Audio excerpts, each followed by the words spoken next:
Oromoon mirgasaa hiriiratti baay'ee rasaasarree. Neetwoorkii nagaan hunda haa dursu jecha har'a qophii adda isiniif qabadhee dhiyaadheen jira. Innis dhaaba mirga namoomaa kan ta'ee fi waggoota kurnan darbaniif waa'ee sarbama mirga namoomaa irratti hojjechaa kan ture, hojii isaatiin hanga sadarkaa addunyaatti dhageetti kan argatee jiru, waa'ee liigii mirga namoomaa gaanfa Afrikaa ilaalchisee gaggeessaa dhaaba kanaa kan ta'an obbo Gaarumaa Waaqasaa waliin seenaa dhaaba kanaa ilaalchisee dubbachuuf deemna. Kanaaf akka nu hordoftan affeerraa kooti. Obbo Gaarumaa, gaaffii kana deebii nuu kennuuf maqaa dhaggeeffattoota keenyaan galatoomaa jenna. Sinis guddaa galatoomaa ONN gaaffii akkasii na dhiyeessuu keessaniif. Seenaan liigii mirga namoomaa attamitti ibsama? Jechuunis jalqaba eessatti dhaabate? Eenyutu dhaabe? Akka uumamuuf sababa kan ta'e maal ture? Kana dhaggeeffattoota keenyaaf nu ibsi. Akka bu'uuraatti kan dhaaba kanaaf uumama ta'e liigii mirga namoomaa kan jedhu biyya keessatti 1996tti kan dhaabate jira, achirraa eegalleetudha. Kanaaf seenaan dhaaba kanaa yeroo hunda walitti qabachuu kan qabu seenaa sana wajjin ta'ee, haa ta'u malee akkuma dhaabbilee mirga namoomaa irraa hojjetanii hundumaa seenaan isaa immoo yookiin immoo hojiin isaa immoo kan walitti qabatu mirga namoomaa, mirga dhala namaa jechaadha. Irra caalaayyuu gaanfa Afrikaa keessatti, Oromiyaa fi Itoophiyaa keessatti kan sarbamaa jiru irratti hojjechuudhaan kan beekamu. Kanaaf seenaan dhaaba kanaa walumaa galatti sana wajjin wal qabataa jechaani dhaaba sagalee hin qabne bakka bu'ee sagalee ta'aa jiru jechuun ni danda'ama jechaadha. Kanaaf dhaabni kun yoom dhaabbatee kan jedhu natti fakkaataan itti aanu. Dhaabni kun kan dhaabbate 2007tti as Torontoottidha kan dhaabbate akka liigii mirga namoomaa gaanfa Afrikaatti jechuudha. Akkuma sila dubbadhe seenaan isaa dheeraadha. Biyyaan dhufee wal qabataa. Kanaaf inni lammaffaa kan ta'e egaa akkuma beekamu nuti baay'een keenya namoonni biyya alaa jirru biyya keessaati mirga sarbama mirga namoomaatiin biyya keessaa baane wanta ture ni beekna. Liigii mirga namoomaa inni biyya keessatti bu'uureffame yookiin immoo dhaabbatee waggaa tokko keessattidha kan namoonni dhaabaa san keessaa hojjetan mana hidhaa seenanii. Kana jechuun maal jechaadha? Egaa caalaa immoo Oromiyaa keessatti sarbamni mirga namoomaa maal akka ta'e ni beekna jechaadha. Irratti hojjechaa turre jechaadha. Haa ta'u malee mana hidhaa erga seennee booda 1997tti mana hidhaa kan seenne boordii dhaaba kanaa dabalatee jechaadha. Ani gaggeessaa dhaaba sanaan ture. Achi yeroo baanus immoo wanti ta'aa ture yookiin immoo irra caalaayyuu sarbamni mirga namoomaa kan fooyya'e hin jiru, kan itti caaledha. Waggaa afur booda gabaanu haalli fokkataa deeme malee kan fooyya'e hin jiru. Kanaaf anis deebi'ee mana hidhaa keessaa bahee dhaaba sana deebisee dhaabuuf jedhee yaalaan ture. Haa ta'u malee ammas marsaa lammaffaa mana hidhaatti waan na barbaadanii fi Amnesty International kan jedhu dhaabni guutuu addunyaatti beekamaa jiru odeeffannoo kanaa kennanii odeeffannoo qofa otoo hin ta'in akkam bahu na gargaaran jecha isaantu na baase. Kanaaf biyya keessaa yeroo bahu haalli biyya keessaa maal akka ta'e nan beeka. Hidhamuu qofa otoo hin ta'in hidhaa keessa ergan bahee booda immoo biyya keessa jiraachuu akka dadhabe nan beeka. Ergan bahees kun hundi hin fooyyofne ana qofa irratti miti kan raawwatamaa jiru, uummata irrattis raawwatamaa waan jiruufi cal jechuun hin danda'amu ture naafi jechaadha. Kanaaf akkuma biyyaa baheen Keeniyaa seenee dhaabni inni mirga namoomaa yookiin liigii mirga namoomaa biyya keessatti waggaa tokkollee ta'uu umurii isaan fixiin cufame suni akkamitti deebi'ee sagalee uummata kanaa ta'a kan jedhu yaada sammuu keessatti ture. Kanaaf Keeniyaan ji'a 8 qofaadha kan ture biyya 8 sana keessatti yeroo Keeniyaa ture jechaadha. Karoora inni baasaa ture dhaabni kun biyya alaa eeggaan deemu Ameerikaas ta'uu danda'a, Kanaadaas ta'uu danda'a, yeroo sana eessa kan deemu hin beeku. Garuu akka dhaabni kun deebi'ee hojii itti bobba'u yookiin hojii eegalu isa biyya keessatti eegalee jechaadha. Asitti biyya alaatti akka eegalu uumamni tokkollee hin qabu ture, maaliif karoora baasaan ture. Seenaan isaa kan akka dhaabbata sababa kan nu ta'e biyya keessa kan turee fi ammas yeroo ammaa kanatti jiru sarbama mirga namoomaa walirraa hin cinne uummata Oromoo irratti, uummata Itoophiyaa irratti ta'aa jirutu sababa ta'eef jechuun ni danda'ama jechaadha. Inni lammaffaa gaaffiin kun itti aanu liigiin mirga namummaa gaanfa Afrikaa dhaaba liigii mirga namummaa irraa akka madde nutti himtee jirta. Akkas ta'etoo jiru liigiin mirga namummaa eessatti dhaabate? Eenyutu dhaabe? Bara kam keessa dhaabate? Fi liigiin mirga namummaa yeroo sana bu'aa argamsiisee qaba ture? Gaaffii kana lamaan irratti hundaa'ee argina. Gaarii egaa liigiin mirga namummaa kan dhaabbate 1996 jedhee tuqeera silaa.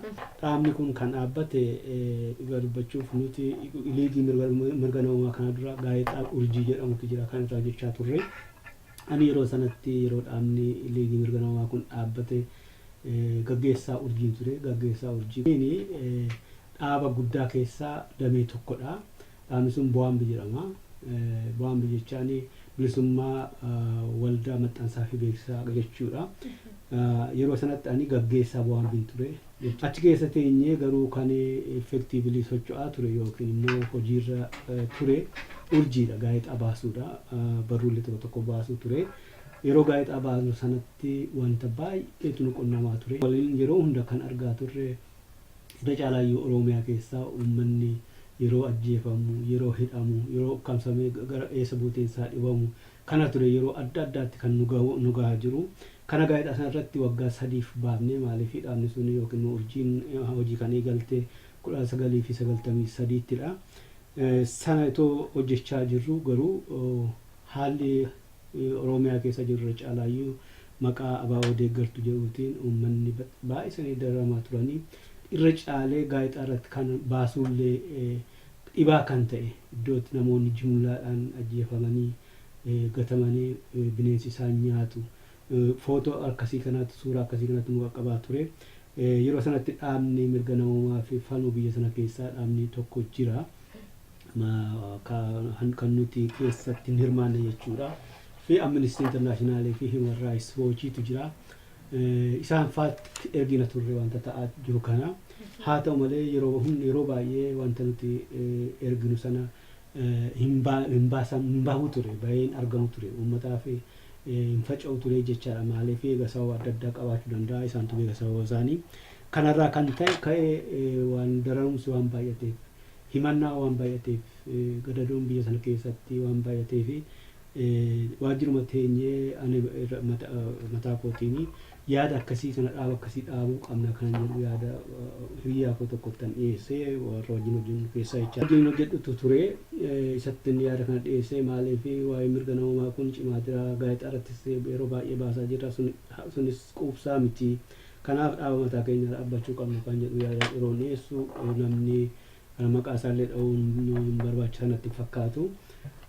Xiqqoo gara duubaatti jechuu barbaade maaliif hordofamaa jirra. Yeroo sanatti gaafa yeroo hojii hojjennu marsaa meeqa hidhamnee turan hojjechaa turre nu hordofaa turanii kun beekamaadha. Sanuma keessaa dabarree dhaabne jedhee ta'in yaada isaa dhiyeessee fi kanaaf inni gara duubaatti na jalaa jennaan ammaanii ani furmaanni ani qabu tokkittiidha. Furmaanni sun dhaqee Oromoota hojiirra jiran namisi qunnameen yaada tokko yaada gabbisaa yookiin immoo kan abdii namaa kennuun argadhe.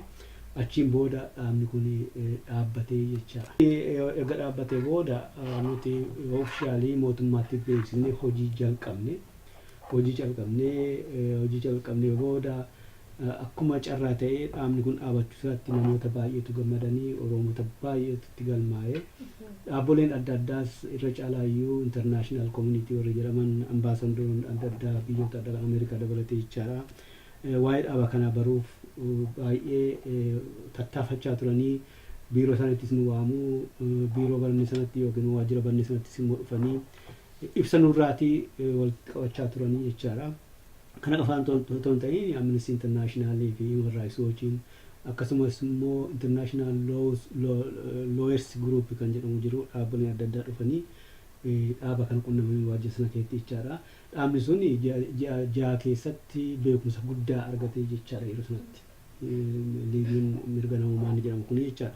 Kanarraa kan ka'e ji'a 8 booda erga ji'a 8 hojjennee booda maladhaa kan seenne jechaadha. Kanaaf bu'aa inni buuse liigii mirga namoomaa kan akkumatti gaafii gabaasa ishii deebisuu fi kan dhaabbatee 1996 kan dhaaba kanaaf akka dhaabbatu yaada dhiyeessa jalqabaa dhiyeesse anaadha jechuun nan danda'a.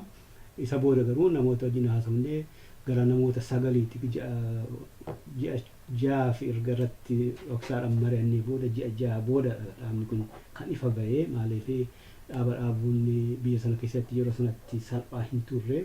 Maaliif iddoo tokkotti yoo nu argan dhaaba mirga namoomaa dhaabuu yookiin immoo civic organization dhaabuu osoo hin ta'in taapellaan biraa nutti maxxansanii akka nu fixan yookiin nu hidhan hojjetanillee waan beeknuu fi suutaan hojjechaa turre namoota 9tu ji'a 6 halkan walitti dhufnee dhaaba kana dhaabnee jechaadha. Gaafa ji'a 6 garuu namoota 32tiin dhaabni kun ifa ba'e jechaadha.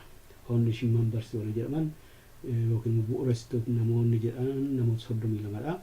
Isa booda hojii jalqabnee egaa haalli biyya sana keessaayyuu odeeffannoo adda addaa argachaa turre irra caalaa saaxila bahaa ture jecha. Maaliif namoonni imbaasii keessa adda addaa keessa hojjetanii fi biyya alaa immoo warri jiran nu qunnamu hamma United Nations illee nu qunnamaa turan jechaadha.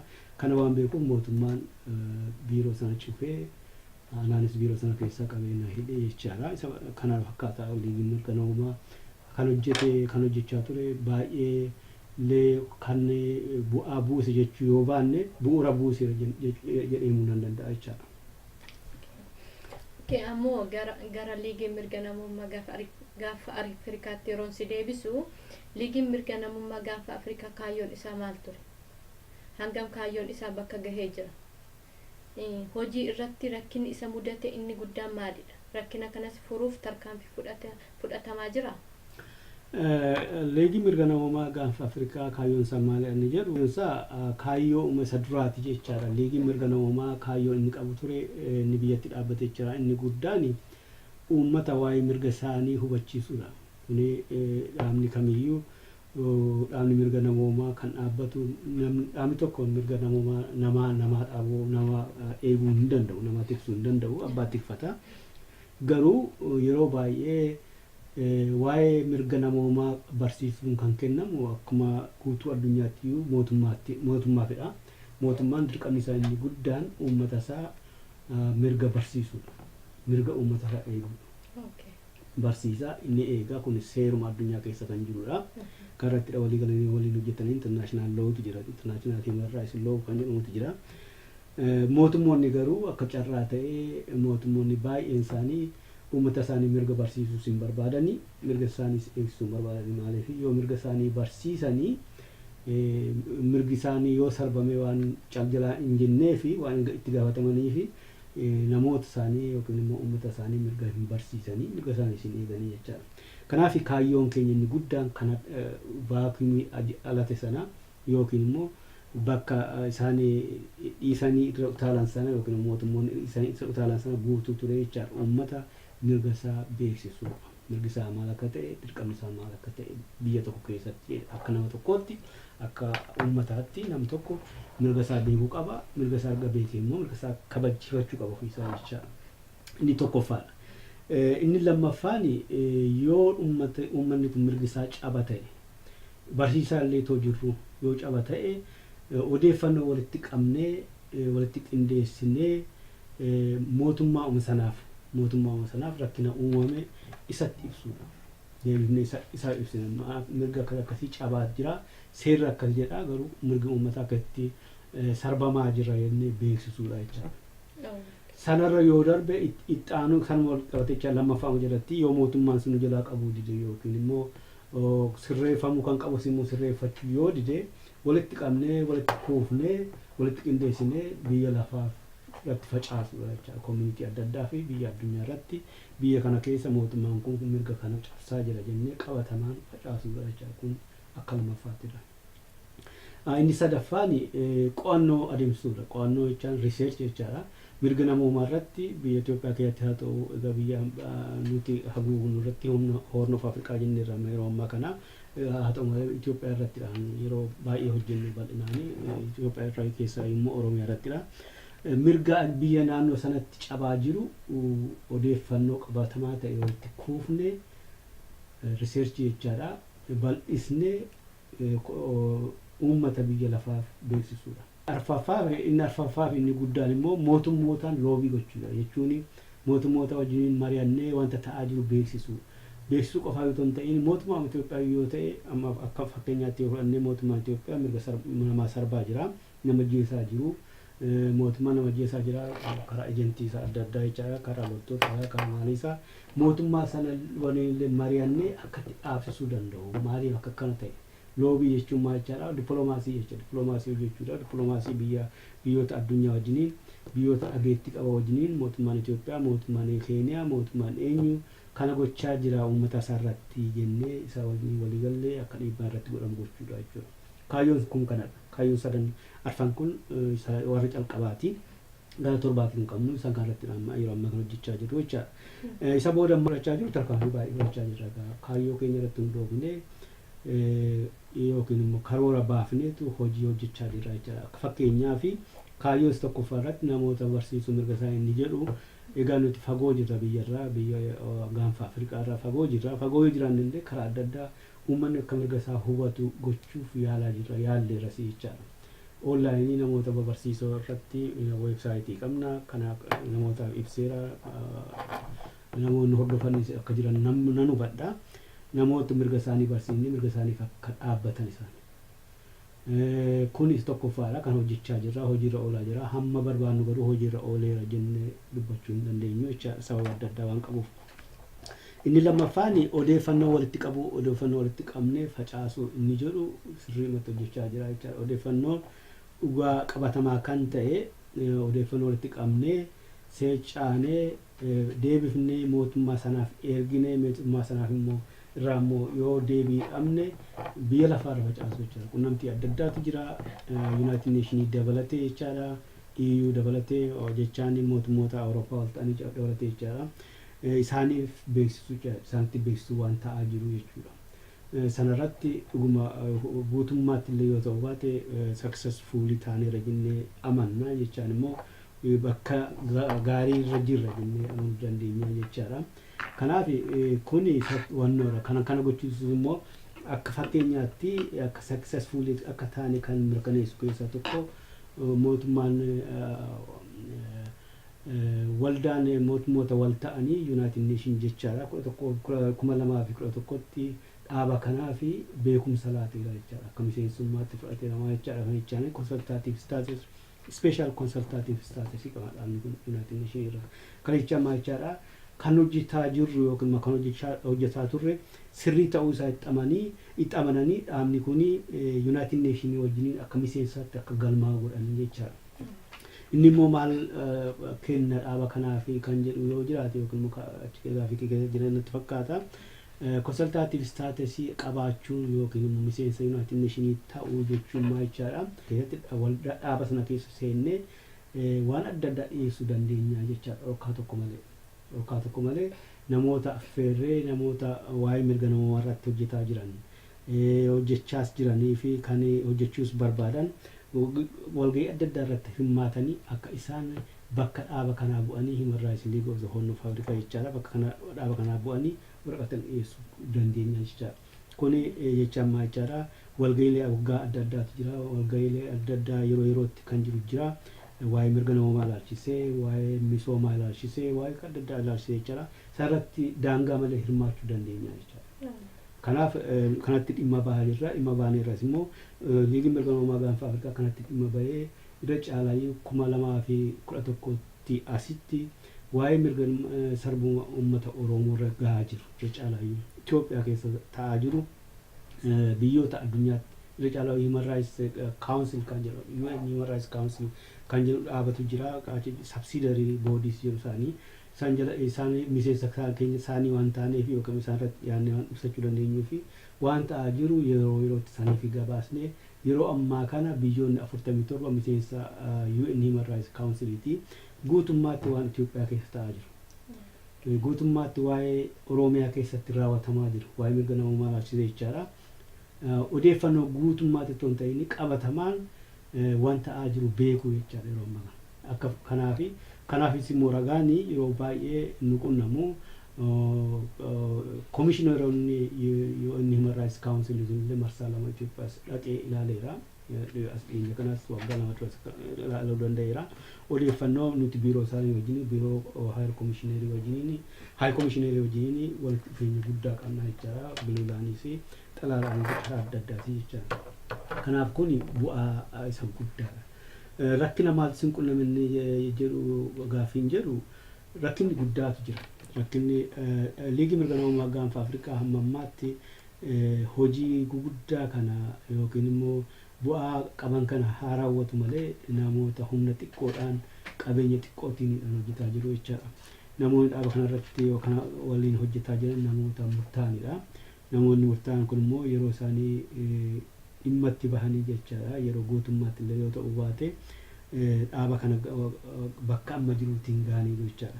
Rakkinni keenya inni guddaan ammayyuu taanaan fandii dhabuu keenyadha jechaadha. Fandii jechuun maal jechaadha? Gargaarsa horii maallaqaa yeroo ammaa kana dhaabni kun gahaa hin qabu. Itoo gahaa qabaatee hamma ammaatti hojjetame daran harka lama hojjechuu danda'a, harka sadii hojjechuu danda'a jedheen amana.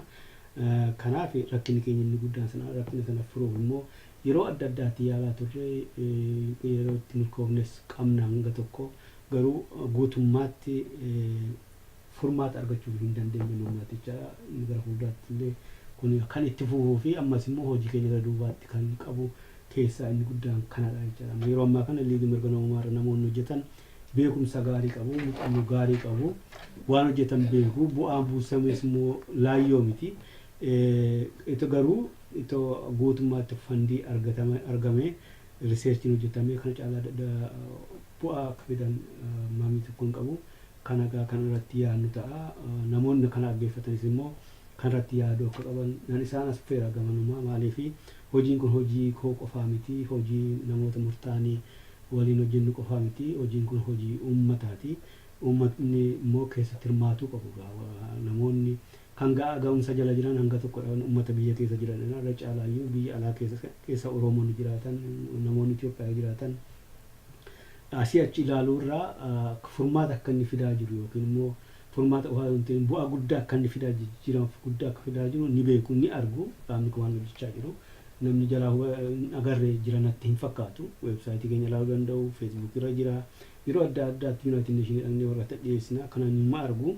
Kanaaf cinaa dhaabbachuun dirqama fakkaata. Warra biyya keessaallee egaa rakkina guddaa ofii isaanii qabu. Isaaniif as immoo kan hojjechaa jirru akka itti hubatamu qaba jechaadha. Kana fakkaata yoo hin deebifne ta'e kan hin deebinee jira ta'e deebisne gaafadhu qophii asii deebisuuf. Deebisteetta amma asirratti dhaabni kun bu'aa guddaa akka uummataaf argamsiise tuqxee jirta. Kanaafis amma mootummaan walta'iinsa UN irraa beekumsa akka argatte himtee jirta. Beekumsa argachuun isaa dhaaba kanaaf maal dhimma baase? Dhaabni inni guddaan dhimma inni baase UN keessatti beekumsa argachuu jechuun UN Human Rights Council qofaa biratti beekamu jechuu miti. Subsidiary organizations kan jedhamu qabu. Subsidiary jechaan UN jalatti dhaabolee adda addaa jiru akka UNESCO fa'aa jecha akka UNICEF fa'aa jecha isaan subsidiary organizations jiru. Isaan waliin daangama tokko malee yookiin bakka danda'amutti isaan hin qunnamne karaa adda addaa jecha kan nu daangessu hin jiru jechuudha. Yookiin immoo maaliifin isa akka miseessanitti wal lakkaa'amnuu fi isa waliin hojjechiisuu dandeenya jechaadha. Hamma United Nation Security Council'tiidhaan waliin hojjechuu dandeenya jechaadha. Dhaamsa qabnu yookiin immoo dhimma qabnu isaanitti beeksisuu dandeenya jechaadha. Kanaaf balballi nuuf banaadha jechaadha. Dhaaba kanaaf United Nationiin kan nuu kenne ECOSOC kan jedhamudha. ECOSOC suni kan laayisensii nuu laatedha yookiin beekumsa nuu laatedha. Inni immoo UN boodii keessaa yookiin immoo qaama UN keessaa jaadha isaanii isaan keessaa tokkodha. Kana jechaan isaan irraa arganne special consultative status kana jechaan warra kaan wajjinis daanguma tokko malee wal qunnamuu dandeenya jechuudha. Akka security council wajjin wal qunnamuu dandeenya. Waa'ee human rights irratti jechaadha. Hunduma isaanii wajjin wal qunnamuu jechaadha. Kun bu'aa isa guddaadha. Wal qunnamtanii yaada keessan rakkina keessan ibsachuu dandeenya jechaadha. Inni lammaffaan immoo xalaan nuti barreessinu asiiti. Xalaan nuti asirraa barreessinu General Secretary bira deema. General Secretary jechaadha. Maaliif akka miseensaatti wal ilaalamu jechaadha. Jeneraal Sekireetariin immoo waan nuti barreessineetti argine kooppii godhee biyyoota 193 hiruun dirqama isaatii jechaadha. Biiroonsaa jechaadha.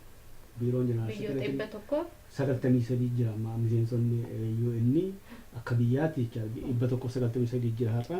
Xalaa'aan yoon biiroo Jeneraal Sekireetariitti barreesse biiroonsaa kana kooppii godhee biyyoota sanaan idiitti ta'an godhin waa tokkotti hin godhin maaliif haa itti gaafatamu uunudha. Han barreessine jechaadha. Waan fe'iyyuu haa ta'u. Isaan kana kooppii godhanii ittiin bahuu dirqama isaanii jechaadha. Kuni bu'aa guddaadha. Iyyanni nuti barreessine Jeneraal Sekireetariitti hamma Security Counciliitti illee ni gahaa jechaadha. Kun yaada gaariidha. Gaaffiin gara biraa qabu gara fuulduraatti karoorri keessan maal fakkaata? Kan amma akka karoora fuuldura irratti jettan keessaa kan hojiirra oolchuu danda'ama jettee yaadda? Gaaffiin kun gaaffii cimaadha. Karoorri keenya gara fuulduraa karooruma kanaan duratti hundaa'udha. Dhaabni liigii mirga namoomaa gaanfa Afrikaa har'a waggaa 11ffaasaa kabajachuuf deema. Gaafa Mee 19dha 7 nu hafe irraa kaasee jechaadha. Waggaa 11 kana keessatti waan baay'ee hojjetameera. Dookumentii baay'eetu jira waa'ee sarbama mirga namoomaa ilaalchisee jechuudha. Irra caalaa Oromiyaa keessatti kan ta'aa jiru. Dhaabbileen adda addaa wajjinis ni hojjenna. Amnesty International Rally wajjiniin Human Rights Watch wajjiniin waliin hojjechaa jirra. Waa isaan qaban nu bira jira. Kan nuti qabnu isaan bira jira waliin hojjechaa jirra. Garuu gaaffiin keenya inni guddaan amma taanaan isaa waliin eeggaa jennu.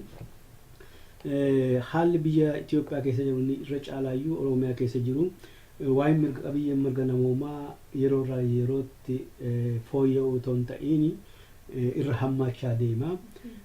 Kuni egaa dookumentiin qabateera ni qabna. Maal goona kan jedhu gaaffiin isaa gara fuulduraatti kan gochuu dandeenyu callumannee namoota du'an, namoota butaman, namoota zaliin irratti raawwatame galmeessinee kaa'uu qofa otoo hin ta'iin qaamni kana gochaa jiru maaliif mootummaan Itoophiyaa waggoota dheeraaf irra caalaa yeroo ammaa kana waggaa 4 asitti mootummaan kun qaama adda addaatiin waan inni hojjetaa jiru akka balaaleffamaa jiru ni beeka. Itti simameera akka tasgabbeessuu yookiin immoo akka fooyyessuus gaafatameera qaama adda addaatiin jechaadha. Mootummootas gargaara waliin tiin dabalatee jechaadha. Mootummaan kun sanarraa deebi'aa hin jiru. Sanarraas deebi'uu baates namoonni qaamoleen yakka hojjechaa turan uummata irratti mirga namummaa irratti yakka hojjechaa turanii muummicha ministeeraa irraa kaasee jechaadha. Hamma godaatti jechaadha. Qaamni jaarri kuni yookiin immoo qaamni uummata irratti yakka hojjechaa tureef hojjechaa jiru kuni gara akka amantaa keenyatti jechaadha. Seera fuulduratti dhiyaachuu qabu. Seera fuulduratti dhiyaachuu qabu. Kuni waan nu gaafachiisu miti, waan nu mamsiisu miti. Kaayyoon keenya inni guddaan yookiin immoo karoorri keenya inni guddaan isadha jechaadha. Seeratti dhiyaachuu qabu yeroo jennu seerri isaan irratti dhiyaachuu qaban sadarkaadhaan jira. Silaa akka seera addunyaatti mootummaayyuu haa ta'u eenyumtiyyuu haa ta'u namni seeraa olii ta'e hin jiru. Raawwate yakka dalage gaafatamuu kan qabu seera biyya isaarratti. Biyyuma isaa jechaadha. Garuu Itoophiyaa keessatti kuni waan eegamu miti hin danda'amu. Maaliif warri abbaa seeraa irra jiranis warri seera ilaalaa jiranis mataa isaaniitti mootummaatu isaan waan ajajuu fi kun hin eegamu. Kanaaf sadarkaadhaan mootummaan Itoophiyaa jalqaba irratti inni sun illee yoo hin danda'amu yoo ta'e riijinaalii irratti dhiyaachuu qaba jechuudha. Riijinaalii jecha maachaan Afrikaa irratti dhiyaachuu qaba. Sadarkaa qaba. Sanarratti egaa hojjechaa jirra jechuudha. Sanarratti hojjechuun dirqama keenyadha. Amma sanaan kan nu daangessaa jiru nuun baajetadha yookiin immoo maallaqadha. Qabeenyadha. Qabeenya horiiti. Qabeenya horii qabaanne qabeenya namaas arganna jechaadha. Kanaaf karoorri keenya inni gara fuulduraa inni guddaan sagantaan kanaan dura hojjetaa turre. Karoorri kanaan dura hojjetaa turre akka jirutti ta'e dabalataatti garuu kan nuti akka guddaatti qabanne jirru mootummoota qaama mootummaa kan ta'an uummata irratti yakka guddaa dalagan seeratti dhiyaachuu qabu jennee amanna isarratti hojjenna jechaadha. Galatoomisiin jecha dhumarratti miseensotaaf deeggartoota dhaaba kan biyyaaf kan biyya alaa jiran irratti dhaamsa ati qabdu?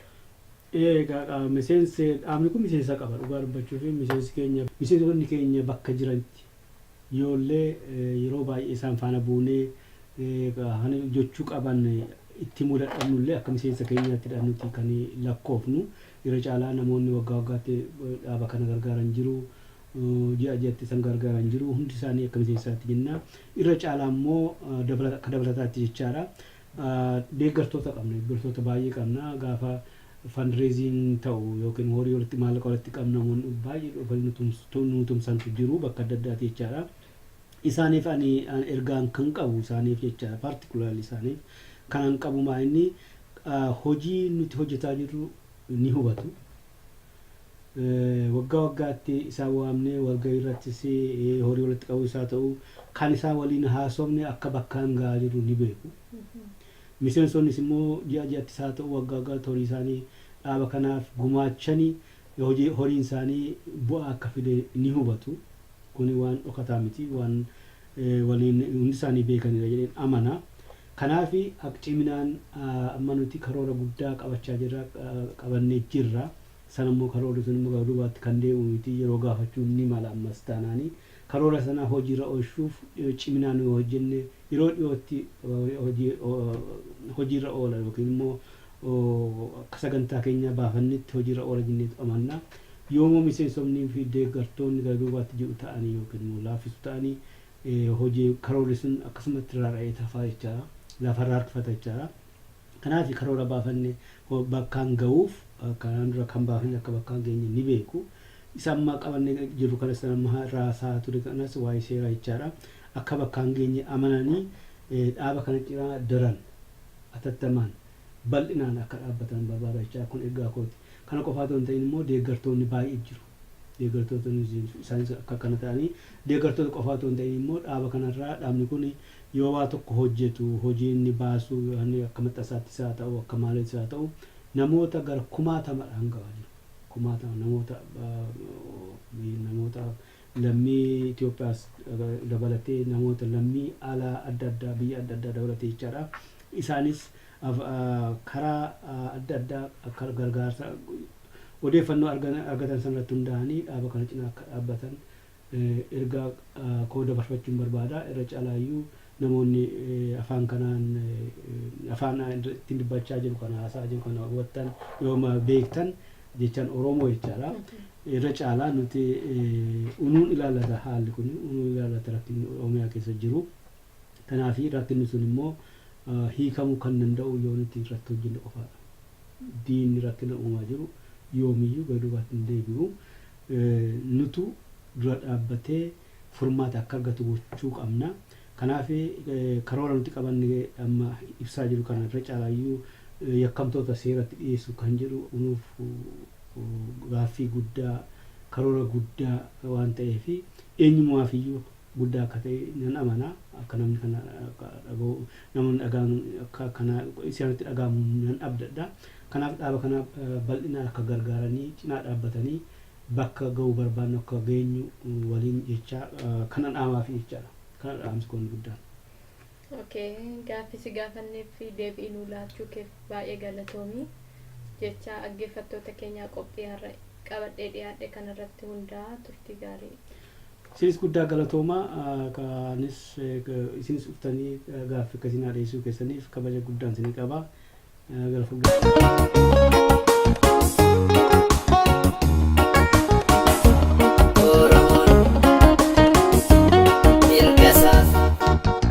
Oromoon mirgasaa hiriiratti baay'ee rasaasaan reebameetu dhiigni isaa lola'ee dhaalashee ajjeessanii haadhaaf mataa baatu duguggaa sanyiidhaan irratti raawwatu dhaalashee ajjeessanii haadhaaf mataa baatu duguggaa sanyiidhaan irratti raawwatu harki lammii ajjeessee yoo irraanfateeyyuu hanga bilisoomnuutti garaan keenyan fayyuu waggaama waggaatiin dhiiga nu lolaasu badii tokko malee haddaa nu baasu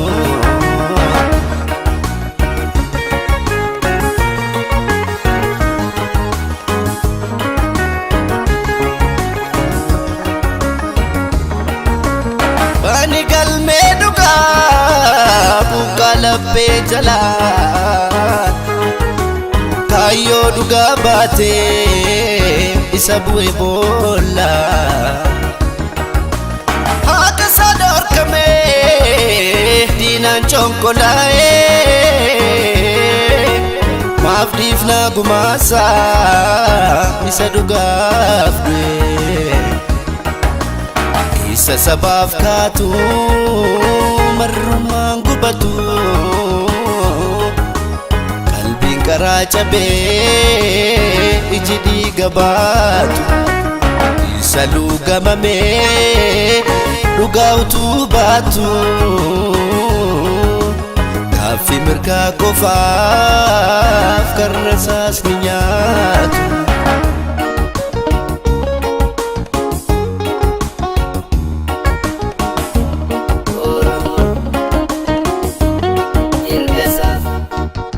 Oromoon mirga isaa hiriiraatti baay'ee rasaasaan reebameetu dhiigni isaa lola'ee dhaala ishee ajjeessanii haadhaaf mataa baatu duguggaa sanyiidhaan irratti raawwatu dhaala ishee ajjeessanii haadhaaf mataa baatu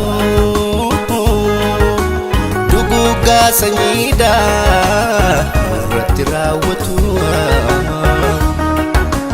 harki lammii ajjeessee yoo irraanfateeyyuu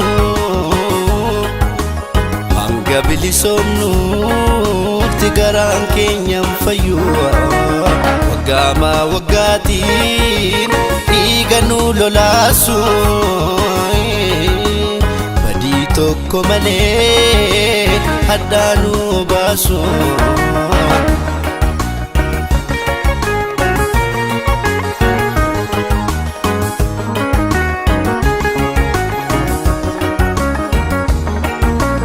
karroon nu galee alagaan nu dhaane tokkummaadhaaf malee dabummaaf hin taane yaadaloota qubee fuulduratti ilaalii diigi daangaa diinaa jirichaa saasaanii isiniif nuun jedhu ofitti nu qabu burqaan jaalalaasuun arrabarran darbu sarootaa hojiitiin gogaa oolaa uffatu arraba summiitiin damma namaa